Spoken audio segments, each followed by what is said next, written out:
Eu sou Alice, tenho 32 anos e sou contadora certificada.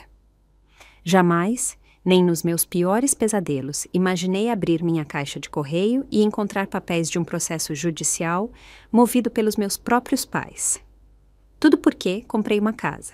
Depois de 12 anos trabalhando sem parar, sobrevivendo à base de miojo e guardando cada centavo, minha recompensa foi um processo judicial movido pelas pessoas que me criaram. Nosso relacionamento sempre foi complicado quando o assunto era dinheiro. Mas isso era algo completamente diferente. Antes de mergulhar nesta história inacreditável, me diga de onde você está assistindo nos comentários. Não se esqueça de curtir e se inscrever se quiser ouvir mais histórias sobre dinâmicas familiares que deram terrivelmente errado. Crescer na casa dos Rezende significava viver sob regras financeiras rígidas que beiravam a obsessão. Meu pai, Osvaldo, sempre foi o mestre financeiro, enquanto minha mãe, Vânia, simplesmente seguia sua liderança sem questionar. Cada real que entrava em nossa casa era meticulosamente rastreado nos infames livros razão do meu pai. Estes não eram meros registros de orçamento comuns, eram documentos abrangentes onde ele anotava cada centavo gasto, quem o gastou e se ele considerava a despesa necessária ou frívola. Quando eu tinha apenas 7 anos, ganhei R$ 20 da minha avó de aniversário. Animada, planejei comprar um bichinho de pelúcia que estava de olho no shopping. Mas antes que eu pudesse sequer colocar o dinheiro na minha pequena bolsa de unicórnio, meu pai interceptou. Alice, você precisa aprender sobre gestão de dinheiro cedo, ele disse, pegando a nota da minha mão. 15 vão para o seu fundo universitário e você pode ficar com 5. Mesmo esses R$ 5 restantes vieram com condições sobre como e quando eu poderia gastá-los. Esse padrão continuou por toda a minha infância. Qualquer dinheiro que eu ganhava de presente em aniversários, feriados ou por boas notas era imediatamente confiscado e administrado pelos meus pais. Eles alegavam que estavam me ensinando responsabilidade financeira, mas na realidade estavam me ensinando que eu não tinha autonomia alguma quando o assunto era dinheiro. Nossa casa nunca foi nossa. Mudamos de aluguel para aluguel durante toda a minha infância, às vezes ficando em um lugar por apenas 1 ano antes de nos mudarmos para outro. Apesar de meus pais terem empregos estáveis, meu pai como gerente de sinistros de seguros e minha mãe como administradora de consultório médico, eles insistiam que ter uma casa própria era uma armadilha financeira e um ralo de dinheiro. Só tolos compram casas, meu pai proclamava durante o jantar. Pessoas espertas alugam e investem a diferença.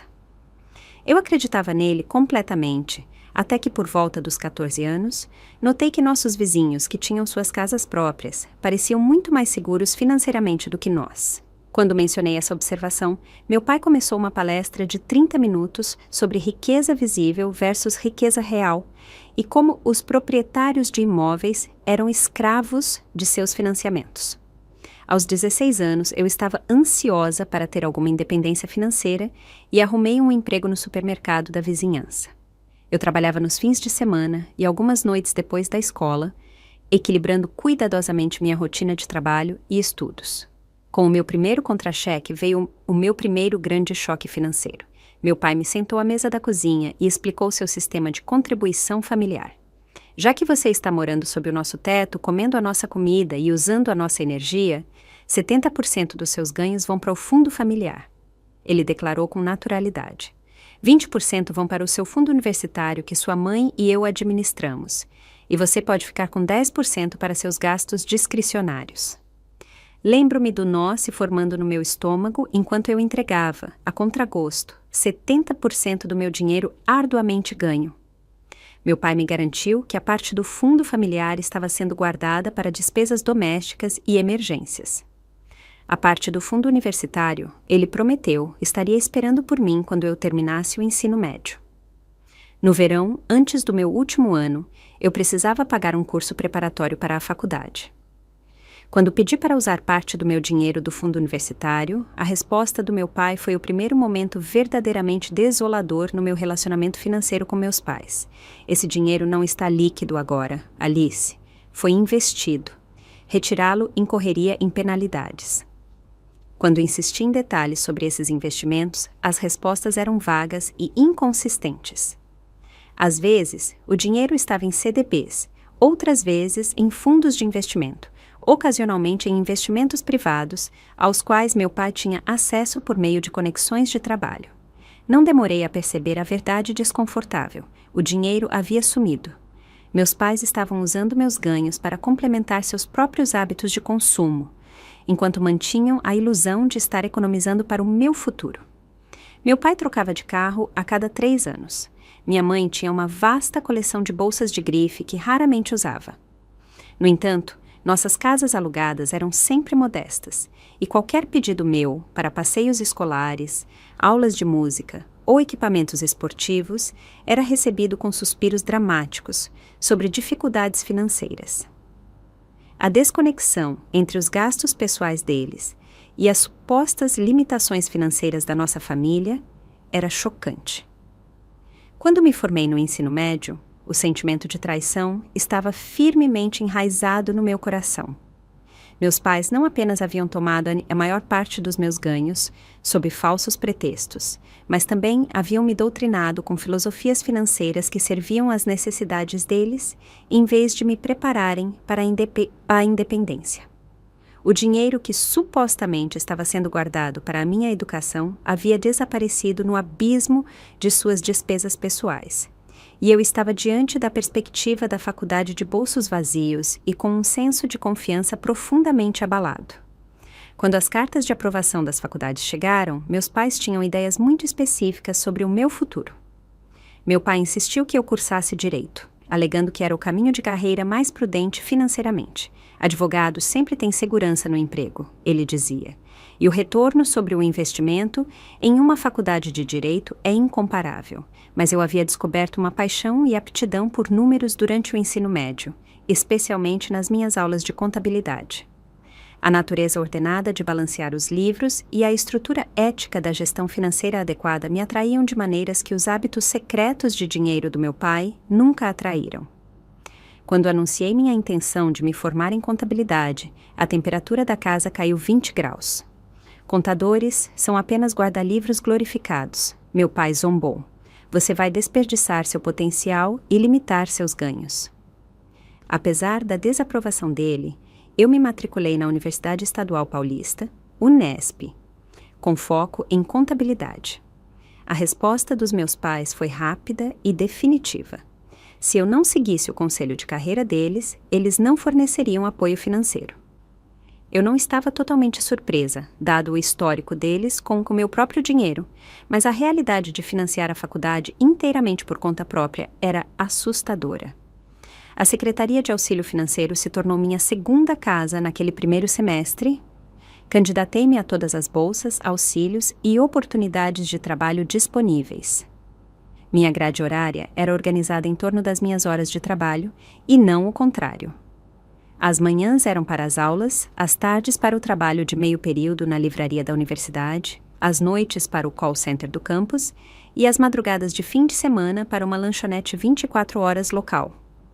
Dormir se tornou um luxo que eu nem sempre podia pagar. Minhas moradias no primeiro semestre eram igualmente humildes. A opção mais barata era um quarto triplo, na república mais antiga do campus. Minhas colegas de quarto eram Lia, uma estudante de enfermagem que veio de Minas Gerais, e Júlia, que desistiu depois de 6 semanas. Lia rapidamente se tornou mais do que uma colega de quarto. Ela foi minha primeira amiga de verdade que entendeu minha situação sem julgamento. Meus pais juntaram dinheiro para o meu irmão, mas não para mim. Ela me confidenciou uma noite enquanto ambas estudávamos sob as luzes das luminárias de mesa às 2 da manhã. Eles disseram que enfermagem era um desperdício para uma mulher que só vai se casar e ter filhos de qualquer maneira. Lia e eu formamos um laço de solidariedade em nossa experiência compartilhada de abandono financeiro parental. Dividíamos as compras de alimentos a granel, compartilhávamos livros didáticos sempre que possível e cobríamos uma à outra quando os turnos de trabalho conflitavam com palestras importantes. Tornamo-nos especialistas em transformar miojo em algo que se assemelhava a uma refeição balanceada, adicionando vegetais congelados e ovos quando podíamos pagar. Meu segundo ano trouxe um ponto de virada crucial na minha educação financeira. O professor Ricardo Matos, que lecionava contabilidade intermediária, notou meu desempenho consistentemente superior, apesar do meu cansaço óbvio. Um dia, depois da aula, ele me convidou para o horário de atendimento dele. Você tem um talento natural para esta área, ele disse, mas você está se exaurindo. Já considerou se candidatar à Bolsa de Mérito do Departamento de Contabilidade? Eu não sabia que existia uma bolsa tão específica. O professor Ricardo não apenas me ajudou a me candidatar, mas também escreveu uma recomendação entusiasmada. A bolsa cobriu metade da minha mensalidade pelos anos restantes, permitindo-me largar um dos meus 3 empregos e, ocasionalmente, dormir mais de 4 horas por noite. Mais importante, o professor Ricardo se tornou meu mentor de maneiras que transcendiam o acadêmico. Ele me ensinou sabedoria financeira prática que contradizia muito do que meus pais haviam me incutido.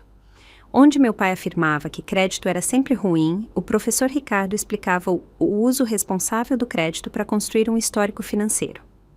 Onde meus pais insistiam que ter casa própria era para tolos, ele compartilhou como sua casa modesta havia se valorizado e proporcionado estabilidade durante crises econômicas. Segurança financeira não é seguir regras rígidas. Ele explicou. É tomar decisões informadas que se alinham com seus valores e objetivos de longo prazo. Este conceito foi revolucionário para mim. A ideia de que o dinheiro poderia ser uma ferramenta para criar a vida que eu queria, em vez de um recurso escasso a ser acumulado e controlado, mudou toda a minha perspectiva. Comecei a estudar finanças pessoais paralelamente aos meus cursos de contabilidade, devorando livros sobre estratégias de investimento e construção de patrimônio. Meu novo conhecimento financeiro levou a conflitos crescentes com meus pais durante as visitas de feriado. Quando mencionei a abertura de uma previdência privada com minhas pequenas economias do meu horário de trabalho reduzido, meu pai descartou isso como jogatina no mercado de ações manipulado. Quando compartilhei os insights do professor Ricardo sobre a construção responsável de crédito, minha mãe me alertou que eu estava sendo enganada pela propaganda bancária. O ponto de ruptura final veio durante as férias de Páscoa do 3º ano. Eu tinha ficado no campus para trabalhar em turnos extras e meus pais fizeram uma visita surpresa. O que eles realmente queriam era acesso às minhas contas bancárias. Estamos preocupados com suas decisões financeiras, meu pai explicou, deslizando um formulário pela mesa da cantina da faculdade. Queremos ser adicionados como usuários autorizados em suas contas para monitorar seus gastos e economias. Olhei para um formulário em descrença. Eu tenho 20 anos, estou me sustentando inteiramente sozinha. Por que vocês precisariam de acesso às minhas contas? Por que você está tomando decisões ingênuas, baseadas em teorias de livros didáticos? Ele respondeu. Você precisa de orientação do mundo real. Quando recusei, minha mãe começou a chorar, alegando que minha rebeldia financeira estava despedaçando a família. Meu pai sugeriu que minha independência era um sinal de egoísmo e ingratidão. Eu mantive minha posição e eles deixaram o campus sem falar comigo pelos próximos 3 meses. Naquele verão, em vez de voltar para casa, aluguei um apartamento barato com Lia e trabalhei em tempo integral em um estágio de contabilidade que o professor Ricardo havia me ajudado a conseguir. Pela primeira vez, comecei a contemplar seriamente um futuro onde eu teria minha própria casa, contradizendo diretamente tudo o que meus pais haviam me ensinado sobre a propriedade ser uma armadilha. A semente desse sonho se enraizou e comecei a pesquisar requisitos de financiamento e estratégias de poupança enquanto completava meu diploma. Na formatura, consegui não apenas sobreviver financeiramente sozinha, mas também construir um pequeno fundo de emergência e uma conta de aposentadoria.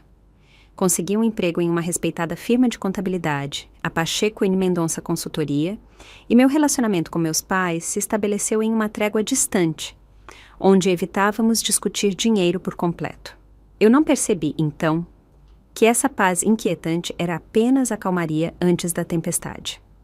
Minha posição inicial na Pacheco e Mendonça veio com um salário que parecia astronômico em comparação com meus ganhos da faculdade. Mesmo depois de orçar um apartamento modesto de 1 quarto, roupas profissionais e pagamentos de empréstimos estudantis, eu tinha mais renda discricionária do que nunca. A tentação de melhorar meu estilo de vida era forte, especialmente quando eu via como meus colegas viviam. Mas a memória da insegurança financeira ainda estava fresca. Em vez de esbanjar, criei um plano financeiro detalhado com um único objetivo principal: a casa própria. Com base nos preços dos imóveis, projeções salariais e taxas de poupança, calculei que levaria aproximadamente 10 anos para economizar o suficiente para um pagamento inicial em uma casa modesta em um bairro decente. O plano exigia que eu continuasse a viver como uma estudante, apesar do meu salário profissional. Meu apartamento era mobiliado principalmente com móveis de segunda mão e achados de brechó. Meu guarda-roupa consistia em uma coleção cápsula de roupas profissionais que se combinavam, compradas em liquidações. Eu preparava minhas refeições religiosamente para evitar a tentação de pedir delivery e rastreava cada despesa em um aplicativo de orçamento. Quando colegas saíam para happy hours ou viagens de fim de semana, eu frequentemente recusava, usando compromissos de trabalho como desculpa, em vez de admitir que estava economizando quase 70% do meu salário líquido. Lia, que havia se tornado enfermeira no hospital universitário, continuava sendo minha amiga mais próxima e ocasional voz da razão. Você precisa de algum equilíbrio, Alice. Ela me lembrava durante nossos encontros mensais para o café, a única indulgência regular que eu me permitia. Economizar para o futuro é importante, mas viver o agora também é. Ela estava certa, mas encontrar esse equilíbrio era desafiador quando o objetivo da casa própria parecia tão importante. Representava tudo o que meus pais haviam me negado: estabilidade, autonomia e a prova tangível de que a filosofia financeira deles estava errada.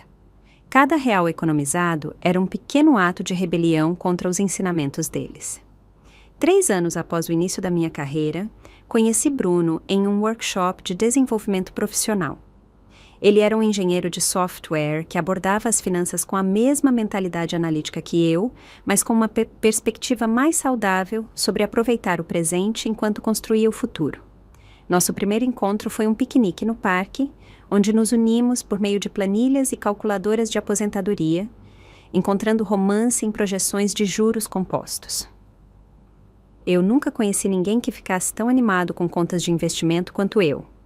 Ele confessou, parecendo ao mesmo tempo divertido e encantado. Bruno entendeu meu objetivo de comprar uma casa sem me julgar. Ele tinha suas próprias metas financeiras e respeitou minha determinação. Quando ficamos sérios, mantivemos finanças separadas, enquanto apoiávamos os objetivos um do outro. Ele me ajudou a encontrar pequenas maneiras de aproveitar a vida sem desviar meu plano de poupança, como trilhas em vez de viagens caras e jantares especiais caseiros em vez de alta gastronomia. Minha carreira progrediu constantemente com promoções a cada poucos anos. Cada aumento salarial ia diretamente para o meu fundo da casa, em vez de inflacionar meu estilo de vida. No 6º ano, eu havia sido promovida a contadora sênior com um aumento salarial correspondente que acelerou meu cronograma. Meu relacionamento com Bruno se aprofundou, embora tenhamos optado por não morar juntos, já que meus hábitos extremos de economia teriam imposto restrições injustas ao estilo de vida dele. Enquanto isso, meu relacionamento com meus pais entrou em uma nova fase problemática. Depois de anos de contato mínimo, eles de repente começaram a ligar com mais frequência. A razão ficou clara durante uma visita de feriado: eles queriam dinheiro. Estamos tendo alguns problemas temporários de fluxo de caixa. Meu pai explicou durante o jantar na casa alugada deles, notavelmente mais sofisticada do que qualquer uma em que havíamos morado durante a minha infância. Apenas um empréstimo ponte, até que alguns investimentos amadureçam. 20 mil reais cobririam isso. O pedido me chocou. Não apenas era um valor significativo, mas não havia nenhum reconhecimento da ironia em me pedir ajuda financeira depois de anos controlando e gerenciando mal o meu dinheiro. Quando pedi detalhes sobre a situação deles, as explicações foram vagas e me fizeram lembrar das desculpas que eles haviam dado sobre meu fundo universitário anos atrás. Preciso pensar sobre isso, eu disse cuidadosamente, sabendo que uma recusa direta desencadearia uma resposta dramática.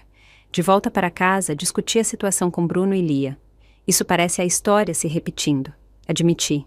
Tenho medo de que, se eu lhes der dinheiro, isso nunca mais acabe. Após cuidadosa consideração, recusei o pedido deles, oferecendo-me, em vez disso, para ajudá-los a criar um orçamento e um plano financeiro. A resposta do meu pai foi de fúria fria, acusando-me de jogar os sacrifícios deles na cara. Minha mãe ligou em lágrimas, alegando que eles poderiam perder a casa alugada. Eu me mantive firme e, eventualmente, a crise misteriosamente se resolveu sem a minha intervenção financeira. 6 meses depois, eles ligaram com outro pedido. Desta vez, por R$ 15.000 para despesas médicas que eles não especificariam. Novamente, eu recusei. 3 meses depois disso, eram R$ 30.000 para uma oportunidade de negócio, que meu pai se recusou a detalhar. O padrão era claro. Minha crescente estabilidade financeira me havia transformado, aos olhos deles, de uma fonte de dinheiro a ser explorada por meio do controle para uma fonte de dinheiro a ser explorada por meio da manipulação emocional. A peça final do quebra-cabeça se encaixou quando uma conhecida em comum mencionou ter encontrado meus pais em um resort de luxo em Porto de Galinhas, durante o mesmo período em que supostamente estavam enfrentando a ruína financeira. Essa revelação coincidiu com um grande marco na minha carreira, uma promoção a gerente de departamento com um aumento substancial e bônus. Após 8 anos de disciplina, poupança e avanço na carreira, meu fundo da casa havia crescido significativamente. O mercado imobiliário em nossa área era competitivo, mas não impossível, e as taxas de financiamento eram relativamente favoráveis. Comecei a pesquisar seriamente bairros, frequentando casas abertas nos fins de semana e consultando corretores de imóveis. Cada passo me aproximava do objetivo pelo qual eu vinha trabalhando por quase uma década, enquanto simultaneamente aumentava a distância entre meus pais e eu. Tomei a decisão consciente de não informá-los sobre meus esforços para encontrar uma casa, sabendo que a resposta deles seria apenas negativa e potencialmente interferidora. No 12º ano da minha carreira, aos 32 anos, as peças finalmente se alinharam. Minhas economias eram suficientes para um pagamento inicial de 20%, mais custos de cartório e impostos, e um fundo de emergência. Meu score de crédito era excelente, graças a anos de gestão financeira cuidadosa. A promoção a gerente de departamento havia fortalecido ainda mais minha proposta. Eu estava pronta para tornar meu sonho da casa própria uma realidade, apesar de tudo o que meus pais haviam me ensinado sobre ser a pior decisão financeira que uma pessoa poderia tomar. O momento em que recebi a pré-aprovação para o meu financiamento foi surreal. Depois de 12 anos de sacrifício e disciplina, eu segurava em minhas mãos a confirmação oficial de que um banco acreditava na minha responsabilidade financeira o suficiente para me emprestar centenas de milhares de reais. Lembro-me de sentar no meu carro do lado de fora do escritório do agente financeiro, olhando para a papelada e sentindo uma estranha mistura de euforia e justificação. Bruno foi a primeira pessoa que liguei. Parabéns, caçadora de casas, ele disse calorosamente. Isso pede uma comemoração. Uma comemoração com preço razoável, é claro. Naquele fim de semana, comemoramos com uma garrafa de espumante na varanda do meu apartamento, brindando ao próximo capítulo da minha vida. No dia seguinte, o negócio sério da caça à casa começou para valer. Eu tinha uma visão clara do que queria. Uma casa modesta de 2 quartos em um bairro seguro, com uma distância razoável para o meu escritório. Minha corretora de imóveis, Adriana, foi incrivelmente direta sobre o processo. Neste mercado, você pode precisar fazer ofertas em várias casas antes que uma seja aceita. Ela me alertou. Tente não se apegar emocionalmente muito rápido. Esse conselho provou ser difícil de seguir. As primeiras casas que vimos tinham problemas significativos escondidos atrás de suas paredes recém-pintadas que minha natureza cautelosa não podia ignorar. Outras eram perfeitas, mas recebiam múltiplas ofertas bem acima do preço pedido poucas horas após serem listadas. Após 6 semanas de busca e 3 ofertas rejeitadas, comecei a me preocupar que meu sonho pudesse permanecer apenas isso. Então, Adriana ligou com notícias sobre uma propriedade que ainda não havia sido oficialmente listada. Os proprietários estão se mudando por causa do trabalho e precisam de uma venda rápida, ela explicou. É um sobrado com um pequeno quintal no Jardim das Acácias. Não é luxuoso, mas a construção é sólida e tem boa estrutura. Podemos vê-lo amanhã, antes que chegue ao mercado. A casa era exatamente o que eu estava procurando. Construída nos anos 90, tinha sido bem mantida pelos atuais proprietários, com instalações elétricas e hidráulicas atualizadas. O layout era prático, com uma área de estar e jantar combinada, uma cozinha funcional, 2 quartos no andar de cima e um pequeno quintal cercado, onde eu podia imaginar churrascos de verão e talvez até uma horta.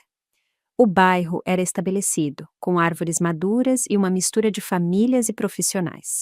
Fiz uma oferta naquela noite, um pouco acima do preço pedido, mas dentro do meu orçamento. Após uma breve negociação sobre o cronograma de fechamento, os vendedores aceitaram. A inspeção revelou apenas pequenos problemas que eles concordaram em consertar. E, de repente, o processo de compra da casa, que parecia tão ilusório, estava avançando com surpreendente suavidade. Bruno me acompanhou a todas as reuniões, oferecendo apoio moral e um segundo par de olhos nos inúmeros documentos que exigiam assinaturas. "Você está realmente fazendo isso", ele disse durante a vistoria final. 12 anos de miojo e happy hours perdidos estão prestes a valer a pena. O dia do fechamento chegou sem muita fanfarra. Assinei meu nome dezenas de vezes, paguei o valor inicial e os custos de cartório que representavam anos de poupança disciplinada e recebi as chaves da minha primeira casa. Enquanto caminhávamos pelos cômodos vazios naquela tarde, senti uma profunda sensação de realização e paz. Aquele espaço era meu, conquistado por meio dos meus próprios esforços, apesar de todos os obstáculos. Durante todo o processo, eu evitei deliberadamente mencionar qualquer coisa sobre a casa aos meus pais. Nosso contato havia se tornado infrequente após a terceira tentativa deles de pedir dinheiro emprestado, limitado a textos ocasionais de feriado e breves conversas superficiais por telefone em aniversários. Eu não tinha intenção de dar-lhes munição para criticar ou minar essa conquista. O universo, no entanto, tinha outros planos. 2 semanas após a mudança, enquanto eu ainda estava cercada por caixas e tentando descobrir qual interruptor controlava qual lâmpada, meu telefone tocou com o número da minha mãe. "Alice", ela começou sem preâmbulo, a voz tensa com emoção mal controlada. "Acabamos de ter a conversa mais interessante com Dona Lúcia Almeida." Meu estômago revirou. Dona Lúcia Almeida era a mãe da minha colega de escola, Camila, e morava a 3 ruas da minha casa nova. Em nossa pequena cidade, tais coincidências não eram incomuns. "Ela mencionou ter encontrado você na loja de material de construção", minha mãe continuou. "Ela nos parabenizou pela sua casa nova no Jardim das Acácias. Imagine nossa surpresa ao saber de uma decisão de vida tão importante por uma mulher que mal conhecemos." Respirei fundo, tentando formular uma resposta que não acirrasse a situação. "Eu estava planejando contar a vocês assim que estivesse instalada." Menti, sabendo que eles teriam tentado me convencer a não comprar se eu tivesse mencionado isso antes. "Estaremos aí em 30 minutos, meu pai interveio, aparentemente no viva voz. "Mande-nos o endereço." A ligação terminou antes que eu pudesse objetar.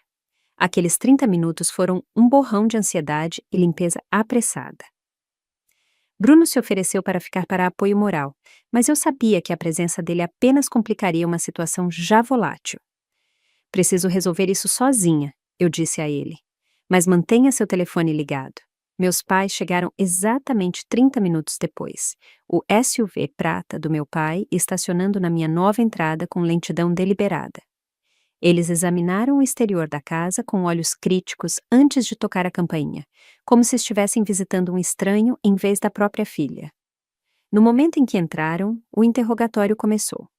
Meu pai andava pela sala de estar, disparando perguntas sobre preço de compra, taxa de juros e IPTU. Minha mãe se movia pelos cômodos com uma expressão de desaprovação mal disfarçada, passando o dedo pelas superfícies como se estivesse verificando se havia poeira e fazendo pequenos ruídos de descontentamento com meus móveis modestos. "Não consigo acreditar que você fez isso sem nos consultar", meu pai finalmente disse, a voz subindo. "Depois de tudo o que ensinamos sobre a armadilha financeira da casa própria, este é exatamente o tipo de decisão impulsiva da qual tentamos protegê-la." "Impulsiva?", repeti em descrença. "Eu economizei para isso por 12 anos. Eu pesquisei o mercado por 3 anos. Dei 20% de entrada e consegui um financiamento com taxa fixa, bem dentro do meu orçamento. Você estava planejando isso pelas nossas costas por anos." A voz da minha mãe estava magoada. como se eu tivesse tramado algo criminoso, em vez de um marco padrão da vida adulta. Eu não contei a vocês porque sabia que esta seria a reação de vocês. Eu disse, gesticulando para as expressões zangadas deles. Eu tenho 32 anos. Não preciso de permissão ou aprovação para minhas decisões financeiras. O rosto do meu pai enrijeceu. Depois de tudo o que fizemos por você, toda a sabedoria financeira que tentamos transmitir, e é assim que você nos retribui? Rejeitando nossa orientação e desperdiçando seu dinheiro nisso, nesta responsabilidade, ele cuspiu a última palavra como uma maldição. A discussão aumentou à medida que eles passavam de criticar a casa em si para questionar meu julgamento, minhas escolhas de carreira e, finalmente, meu caráter. Cada cômodo que eles inspecionavam desencadeava novas reclamações. A cozinha era muito pequena. O quintal seria um pesadelo de manutenção. O bairro estava ou em decadência ou pretensiosamente caro, dependendo de qual dos meus pais estava falando. O golpe final veio quando chegamos ao segundo quarto, que eu havia montado como um home office. Meu pai encarou minha mesa organizada e estantes de livros com olhos semicerrados. Você se saiu bem, ele disse, seu tom mudando de repente. Esta carreira que não queríamos para você tem sido claramente lucrativa, e agora você tem patrimônio. A maneira como ele enfatizou a última palavra me deu um arrepio. Acho que é hora de você demonstrar alguma gratidão pelos sacrifícios que fizemos ao criá-la, continuou ele. Investimos tudo no seu futuro, e agora esse investimento deve fornecer retornos. Olhei para ele em choque. O que exatamente vocês estão sugerindo? Somos seus pais, Alice. Temos o direito de compartilhar o seu sucesso. Estimamos que criá-la custou aproximadamente R$400 mil. Agora que você está adquirindo uma propriedade valiosa, é hora de discutir o pagamento. A conversa desceu a ameaças e ultimatos. Eles queriam que eu vendesse a casa e lhes desse metade dos lucros, ou que eu fizesse um empréstimo com garantia imobiliária para pagar minha dívida com eles. Quando recusei ambas as opções, meu pai fez a ameaça que mudaria tudo. Se você não reconhecer suas obrigações financeiras para conosco voluntariamente, temos outras opções. Não se esqueça de que sua mãe e eu temos registros detalhados de cada centavo que gastamos com você. Os tribunais reconhecerão nosso investimento no seu futuro. Eles partiram com um aviso final. Eu tinha uma semana para fazer a coisa certa, antes que tomassem medidas legais. Enquanto o carro deles se afastava, eu fiquei parada na porta da minha nova casa. A conquista que representava anos de trabalho duro, agora estava manchada por seu tóxico senso de direito. Eu não sabia então que eles falavam sério sobre a ameaça, ou quão cedo eu me encontraria diante deles não apenas na minha sala de estar, mas em um tribunal. Exatamente 8 dias após o ultimato dos meus pais, o entregador me entregou um envelope que viraria meu mundo de cabeça para baixo. A intimação judicial oficial pesava em minhas mãos, a linguagem jurídica formal declarando que Osvaldo e Vânia Rezende estavam processando a filha, Alice Rezende, por compensação financeira relacionada a investimento parental e enriquecimento sem causa. Sentei-me nos degraus da frente por quase 1 hora, os papéis tremendo em minhas mãos, tentando compreender a realidade de que meus próprios pais estavam realmente me levando à justiça por ter comprado uma casa. O processo alegava que eles tinham direito a 50% do valor da minha casa como retorno sobre o investimento, por apoio financeiro e emocional fornecido durante os anos de formação. Eles estavam pedindo ao tribunal para forçar a venda da minha casa ou exigir que eu lhes pagasse metade do seu valor de avaliação. A queixa legal incluía uma contabilidade detalhada das alegadas despesas: comida, vestuário, moradia, educação, cuidados médicos, transporte, atividades extracurriculares e até mesmo um valor monetário atribuído a trabalho emocional e orientação de vida. Cada categoria tinha custos mensais estimados, multiplicados por 18 anos, com juros compostos aplicados. A soma total que alegavam ter investido em mim era de pouco mais de R$400 mil. Quando finalmente consegui ligar para Bruno, minha voz estava quase irreconhecível por causa das lágrimas. Eles realmente fizeram isso, engasguei. Eles estão me processando. Meus próprios pais estão me processando por comprar uma casa. Bruno chegou em 20 minutos, trazendo Lia com ele. Eles me encontraram ainda sentada nos degraus, incapaz de superar o choque de uma traição tão profunda. Isso é insano, disse Lia, depois de ler os documentos. Pais não podem cobrar dos filhos por criá-los. Não é assim que a família funciona. Bruno já estava pesquisando em seu telefone. Você precisa de uma advogada, Alice. Uma boa. Este pode ser um processo ridículo, mas você ainda precisa responder corretamente. Na manhã seguinte, liguei para o trabalho e avisei que estava doente pela primeira vez na minha carreira e comecei a entrar em contato com advogados. Depois de 3 consultas com advogados que pareciam excessivamente desinteressados ou ansiosos para escalar o drama familiar, encontrei Renata Sampaio. Sua resposta ponderada e clara experiência em direito de família a tornaram a escolha óbvia. Eu já vi casos como este antes, doutora Renata explicou durante nossa primeira reunião. Raramente são bem-sucedidos, mas podem ser emocionalmente exaustivos e caros de defender. Os pais ocasionalmente tentam reivindicar compensação financeira de filhos adultos, especialmente quando bens substanciais estão envolvidos. Os tribunais geralmente reconhecem que os pais têm a obrigação legal de sustentar seus filhos menores sem expectativa de reembolso. A confiança dela era reconfortante, mas o processo à frente permanecia assustador. Precisaremos documentar sua independência financeira, continuou ela. Provar que você comprou a casa inteiramente com sua própria renda e, idealmente, demonstrar que seus pais não forneceram apoio financeiro significativo durante sua vida adulta ou contribuíram para a compra de sua casa. As semanas seguintes se tornaram um borrão de preparativos legais e turbulência emocional. Tirei uma semana de licença pessoal do trabalho para reunir documentação. Declarações de imposto de renda dos meus empregos na faculdade, registros de bolsa de estudos e auxílio financeiro, extratos bancários mostrando meu padrão de poupança disciplinada e materiais de pedido de financiamento provando que eu não tinha codevedores ou assistência financeira como o pagamento inicial. Meu chefe, Dr. Sérgio, foi surpreendentemente compreensivo quando expliquei brevemente a situação. Disputas financeiras familiares podem ser mais feias do que divórcios. Ele disse com um suspiro solidário. Tire o tempo que precisar e me avise se precisar que eu testemunhe sobre seus ganhos e histórico de trabalho. Meus colegas se mobilizaram para cobrir meus projetos durante minhas ausências, oferecendo apoio de maneiras que destacaram o contraste entre a família escolhida e os laços biológicos. Bruno passava as noites me ajudando a organizar a documentação e os fins de semana me distraindo da iminente data do tribunal com trilhas e prazeres simples que não exigiam desembolso financeiro. Lia, agora trabalhando em turnos noturnos, vinha durante seus dias de folga para ajudar a vasculhar velhos registros financeiros e fornecer apoio emocional. O comportamento dos seus pais diz tudo sobre eles e nada sobre você. Ela me lembrava regularmente. A culpa não é sua. Apesar dessa rede de apoio, o custo psicológico aumentou. Comecei a ter sintomas de ansiedade, insônia, perda de apetite, dificuldade de concentração no trabalho.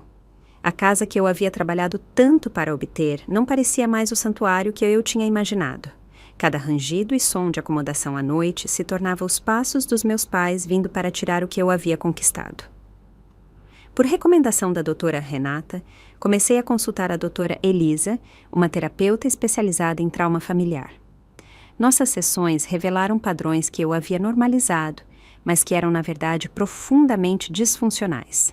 O que você está descrevendo é abuso financeiro, ela explicou durante nossa segunda sessão. O controle dos seus pais sobre seus ganhos quando menor, as tentativas de monitorar suas contas como adulta. E agora, este processo, tudo reflete um padrão de usar dinheiro como ferramenta de controle, em vez de respeitar sua autonomia. Esse arcabouço me ajudou a entender o comportamento dos meus pais, mas não diminuiu a dor da traição deles. O processo parecia a confirmação final de que eles me viam não como uma filha a ser amada, mas como um investimento a ser explorado. As noites eram as mais difíceis, quando as defesas enfraqueciam e as dúvidas se infiltravam. Eu havia sido ingrata? Eu realmente lhes devia algo por terem me criado? Havia alguma dívida moral além das obrigações legais? A doutora Elisa me ajudou a trabalhar essas questões, distinguindo entre gratidão genuína e conformidade obrigatória, entre interdependência familiar saudável e senso de direito tóxico. Filhos não pedem para nascer, ela me lembrou. Os pais escolhem ter filhos e são legalmente obrigados a provê-los até a idade adulta. O amor deve ser incondicional, não uma fatura a ser paga. À medida que a data do tribunal se aproximava, minha ansiedade atingiu o pico. A doutora Renata estava confiante em nossa posição legal, mas me alertou sobre os aspectos emocionais do processo. Eles provavelmente farão alegações que parecerão ataques pessoais. Lembre-se de que o tribunal se preocupa com fatos legais, não com apelos emocionais. Tente permanecer factual e calma, não importa o que eles digam. Na noite anterior à audiência, sentei-me no meu quintal, observando o pôr do sol pintar o céu em tons de rosa e dourado. Aquele pequeno pedaço de terra representava tudo pelo que eu havia trabalhado. Cada sacrifício que eu havia feito, cada turno extra que eu havia pego, cada evento social que eu havia recusado. Era mais do que propriedade. Era a manifestação física da minha independência, da manipulação financeira que eu havia suportado desde a infância. Quando a escuridão caiu, fiz uma promessa a mim mesma. Independentemente da decisão do tribunal, eu não permitiria mais que o relacionamento distorcido dos meus pais com o dinheiro ditasse meu valor ou felicidade. O processo deles havia cortado os últimos fios do nosso relacionamento. Mas talvez aquela ruptura limpa fosse necessária para que minha cura realmente começasse. O dia seguinte determinaria se eu ficaria com minha casa, mas hoje eu já havia recuperado meu senso de valor de suas garras tóxicas. O Fórum da Comarca era uma imponente estrutura de granito e mármore, sua arquitetura formal, um lembrete físico da natureza séria dos processos legais. Cheguei 90 minutos mais cedo por recomendação da doutora Renata, vestida em um terno azul marinho conservador que projetava profissionalismo e estabilidade. Bruno e Lia sentaram-se na galeria para apoio moral, enquanto meus pais e seu advogado ocupavam o lado oposto do tribunal, evitando ostensivamente o contato visual. Meu pai vestia seu terno de tribunal, o mesmo que usava em funerais e outras ocasiões sombrias. Minha mãe havia escolhido um vestido floral discreto que a fazia parecer mais vulnerável e maternal do que seu estilo habitual. A apresentação deles era claramente calculada para reforçar sua narrativa como pais sacrificados, injustiçados por uma filha ingrata. A juíza Fátima Ribeiro, uma mulher na casa dos 60 com cabelos grisalhos e olhos penetrantes, chamou o tribunal à ordem precisamente na hora marcada. Depois de revisar os documentos do caso, ela olhou para as duas partes com uma expressão que sugeria ter visto disputas familiares semelhantes antes e as considerava todas igualmente perturbadoras. Antes de prosseguirmos, ela começou. Quero esclarecer que desentendimentos familiares sobre dinheiro são melhor resolvidos por meio de mediação, em vez de litígio. A mediação foi tentada neste caso? O advogado dos meus pais, Dr. Gustavo, levantou-se rapidamente. Excelência, a ré rejeitou todas as tentativas de resolução privada, não deixando escolhas aos meus clientes se não buscar a solução judicial. A doutora Renata respondeu imediatamente. Isso não é exato, Excelência. A ideia de resolução dos autores era exigir 50% do valor da casa da minha cliente sem base legal. Não foi oferecida nenhuma negociação de boa-fé. A juíza Fátima assentiu, fazendo uma anotação antes de continuar. Eu entendo. Vamos prosseguir com as declarações iniciais, então. O autor primeiro. O Dr. Gustavo apresentou com o caso dos meus pais com manipulação emocional praticada. Ele os descreveu como pais devotados que haviam investido tudo na filha única, sacrificando sua própria segurança financeira para me proporcionar oportunidades. Ele alegou que eles haviam renunciado à casa própria para direcionar recursos para o meu desenvolvimento e educação. De acordo com a narrativa deles, meu sucesso era diretamente atribuível aos sacrifícios deles, e minha recusa em compartilhar os frutos desse sucesso constituía enriquecimento sem causa. Os autores não estão pedindo nada além de uma compensação justa por seu substancial investimento no futuro da ré, ele concluiu. Eles a sustentaram por 18 anos, e agora buscam simplesmente um retorno razoável sobre esse investimento nos anos de aposentadoria deles. Quando chegou a vez da doutora Renata, sua abordagem foi factual e metódica. Ela descreveu minha independência financeira desde os 18 anos, documentando como eu havia trabalhado em vários empregos enquanto cursava a faculdade em período integral. Ela destacou que eu não havia recebido zero contribuição financeira dos meus pais para a educação, moradia ou quaisquer outras despesas desde a formatura do ensino médio. Mais importante, ela enfatizou que a casa havia sido comprada inteiramente com minha renda conquistada após 12 anos de cuidadosa poupança. Excelência. Não há base legal para a reivindicação dos autores. Ela declarou claramente. Os pais têm uma obrigação legal de sustentar filhos menores sem expectativa de reembolso. Alice Rezende comprou sua casa com fundos que ela mesma ganhou e economizou sem contribuição financeira dos autores. Além disso, demonstraremos que, longe de a apoiarem financeiramente, os autores, de fato, tomaram porções substanciais da própria renda conquistada pela senhora Rezende durante a adolescência, sob o pretexto de guardá-la para a educação dela, dinheiro que nunca foi devolvido ou contabilizado.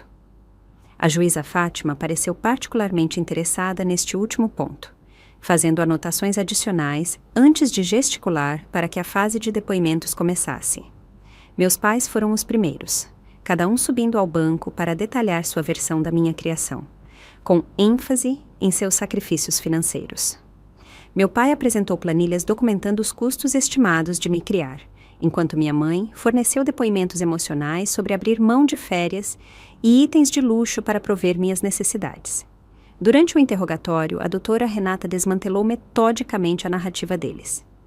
Ela questionou meu pai sobre a contribuição familiar de 70% que ele havia exigido dos meus ganhos na adolescência, perguntando para onde esses fundos tinham ido e por que nunca haviam sido devolvidos. Ela pressionou minha mãe sobre as frequentes viagens deles e sua coleção de bolsas de grife, o que contradizia suas alegações de dificuldade financeira.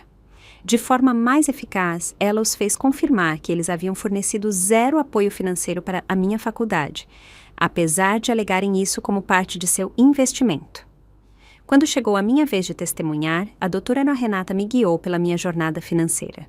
Descrevi ter trabalhado em vários empregos durante toda a faculdade, enquanto mantinha um alto coeficiente de rendimento, CR, as bolsas e o auxílio financeiro que eu havia garantido de forma independente, e o regime de poupança disciplinada que segui por 12 anos para poder pagar minha casa.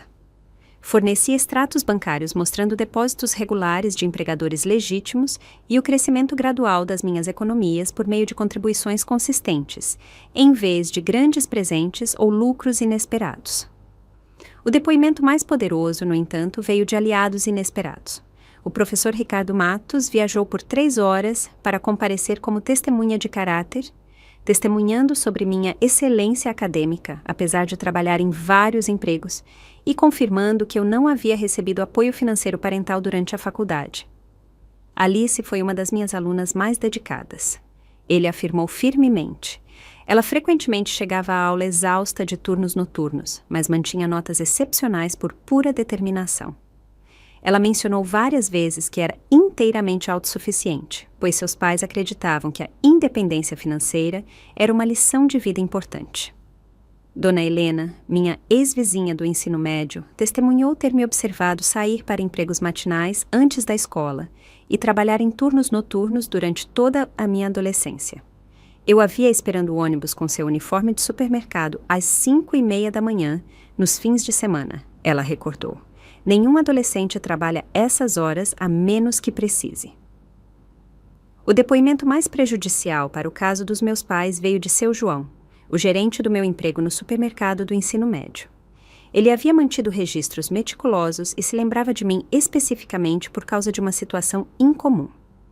O pai de Alice veio até mim pedindo que depositássemos os cheques dela em uma conta que ele controlava.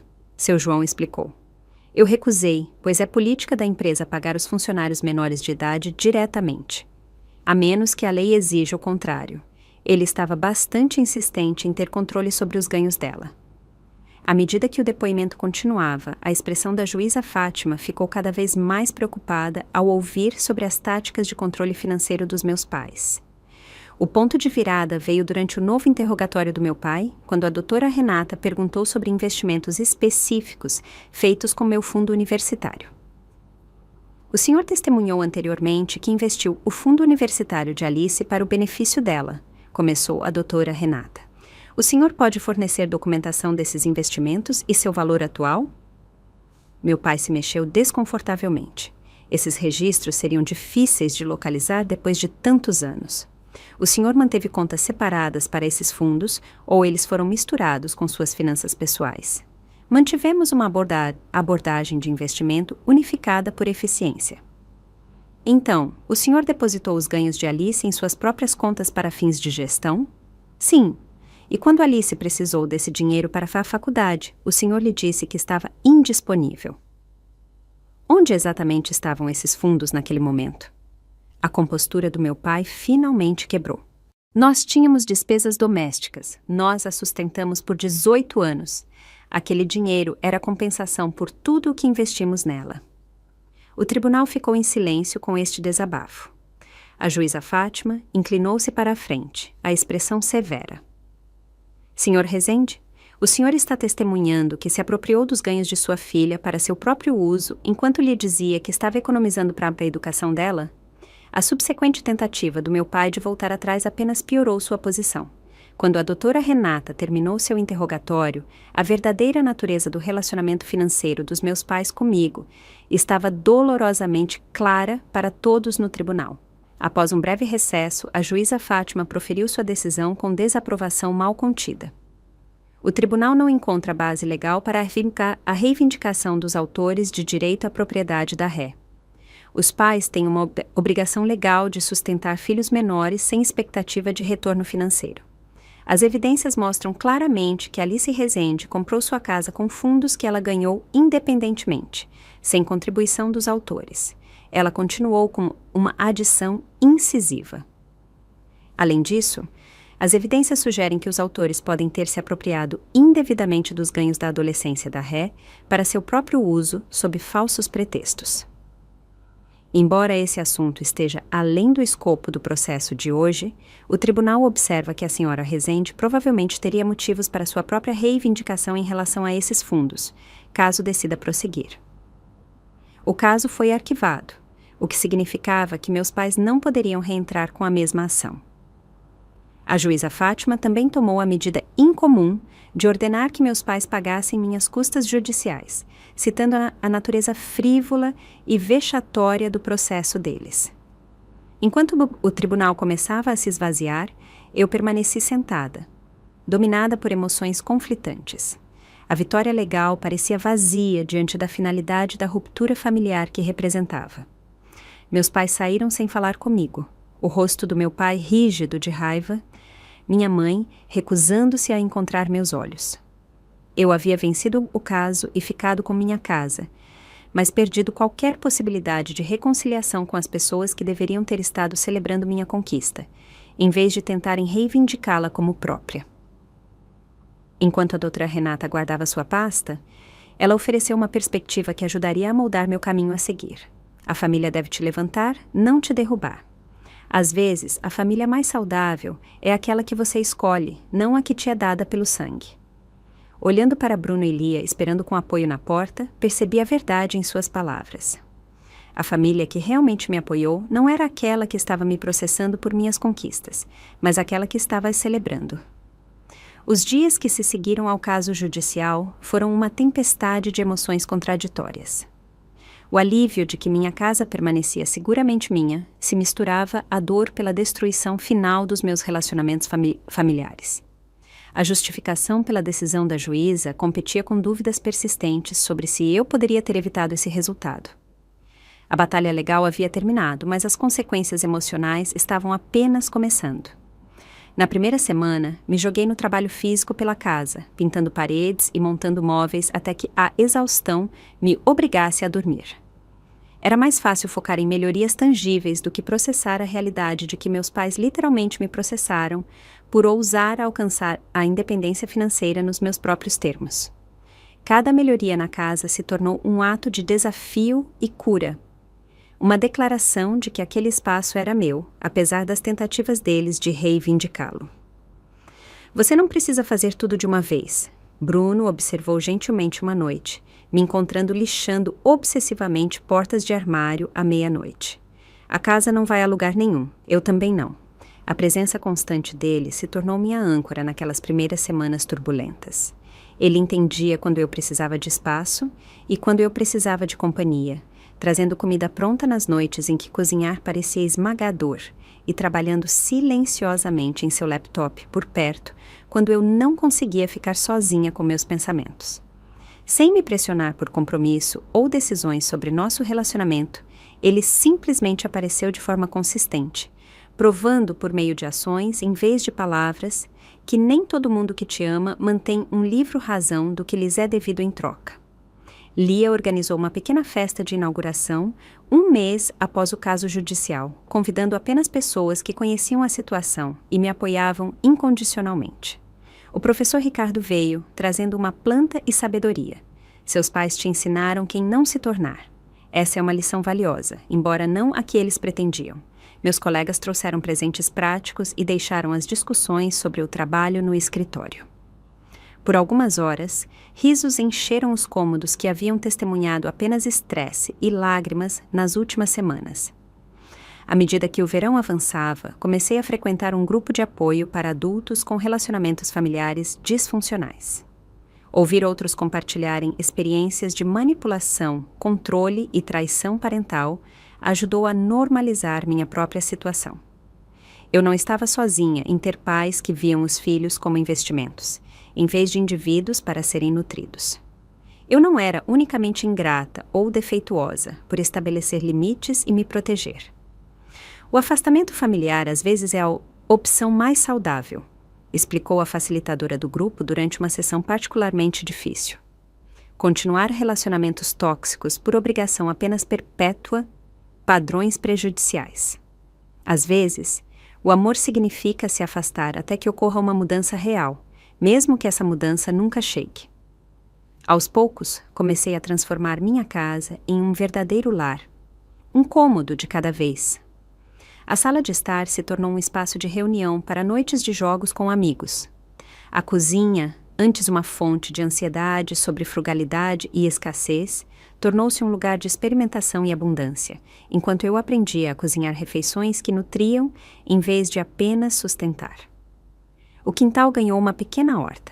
Cada planta que crescia era um símbolo de paciência e cuidado. Mais significativamente, transformei o quarto de hóspedes de um home office arranjado às pressas em um espaço multifuncional que refletia minhas prioridades em evolução. Um canto abrigava uma poltrona confortável ao lado de estantes cheias de sabedoria financeira que eu gostaria de ter tido acesso na juventude. Outro continha uma escrivaninha para projetos criativos, em vez de apenas trabalho. As paredes exibiam fotografias da família escolhida e conquistas que me davam orgulho, criando um lembrete visual de quão longe eu havia chegado. 6 meses após o caso judicial, recebi uma carta inesperada da minha mãe. Dentro, não havia o pedido de desculpas que eu poderia ter esperado, mas um pedido para nos encontrarmos e deixar o desagradável para trás. Não havia reconhecimento de erro, nem indicação de que algo fundamental havia mudado em sua perspectiva. Depois de discutir com a doutora Elisa, respondi com limites claros. Eu consideraria reconstruir um relacionamento apenas depois que eles demonstrassem compreensão do porquê de suas ações terem sido prejudiciais e respeitassem minha autonomia dali em diante. A resposta deles foi reveladora em sua ausência. Meus limites eram aparentemente um preço muito alto para a reconciliação. Embora a finalidade dessa percepção tenha trazido nova dor, também trouxe clareza. Eu não podia mudar meus pais ou fazê-los me ver como uma pessoa em vez de uma posse. Eu só podia mudar como eu respondia a eles e o que eu permitia na minha vida. Quando se aproximava o aniversário de 1 ano da casa própria, Bruno me surpreendeu com um capacho personalizado com a frase: "Conquistada, não dada". Aquele pequeno gesto de compreensão me encheu os olhos de lágrimas e cristalizou a lição mais profunda desta jornada dolorosa. A verdadeira segurança não vem do que os outros fornecem, mas do que construímos nós mesmos. Tijolo por tijolo, escolha por escolha, dia após dia. A sabedoria financeira que obtive através desta experiência se tornou algo que senti a necessidade de compartilhar. Com o incentivo do professor Ricardo, comecei a ser voluntária em um centro comunitário local, ensinando educação financeira básica a jovens adultos que estavam saindo de abrigos e a outros sem orientação financeira familiar. Ajudar esses jovens a entender limites financeiros saudáveis e habilidades práticas para a independência se tornou uma maneira de transformar minha dor em propósito. Você explica essas coisas de um jeito diferente, me disse um participante depois de um workshop sobre construção responsável de crédito. É como se você realmente entendesse o quão assustador é descobrir sobre dinheiro quando ninguém te ensinou direito. Esse comentário levou a mais workshops, eventualmente se expandindo para uma série regular patrocinada por cooperativas de crédito locais. O currículo que desenvolvi abordava especificamente a independência financeira para aqueles com dinâmicas familiares desafiadoras, cobrindo não apenas habilidades práticas, mas também os aspectos emocionais e psicológicos do dinheiro que a educação financeira tradicional frequentemente negligencia. Hoje, minha casa é totalmente minha em todos os sentidos. Os pagamentos do financiamento representam liberdade, não um fardo. Cada cômodo reflete escolhas feitas por desejo, em vez de privação. A disciplina financeira, que antes parecia uma prisão de necessidade, se transformou em uma ferramenta para criar a vida que eu realmente quero. Não uma ditada pelas expectativas ou exigências de terceiros. Eu e Bruno estamos agora noivos, planejando um futuro que honra a união e a independência. Estamos discutindo a união de lares, mantendo limites financeiros saudáveis, criando uma parceria construída no respeito mútuo em vez de controle ou obrigação. As lições aprendidas com o exemplo dos meus pais servem como um lembrete constante das dinâmicas de relacionamento que escolhemos explicitamente evitar. A mudança mais profunda, no entanto, foi interna. Não busco mais validação ou aprovação de pessoas incapazes de fornecê-la. Eu reconheço que a família é definida por cuidado e respeito mútuos, não apenas por parentesco de sangue. Mais importante, eu entendo que o amor não mantém um balanço patrimonial e presentes verdadeiros vêm sem faturas anexadas. Se você está assistindo a isso e lutando com dinâmicas familiares semelhantes em torno de dinheiro ou controle, saiba que você não está sozinho. Estabelecer limites saudáveis não é egoísta. É essencial para o seu bem-estar. Suas conquistas pertencem a você, e ninguém tem o direito de reivindicá-las como suas. Você já experimentou controle ou manipulação financeira de membros da família? Como você lidou com isso? Compartilhe sua história nos comentários abaixo. E se isso ressoou com você, por favor, curta e se inscreva para mais conversas autênticas sobre como navegar por dinâmicas familiares difíceis. Obrigada por ouvir minha história. E lembre-se, seu valor não é medido pelo que os outros podem tirar de você, mas pelo que você escolhe construir para si mesma.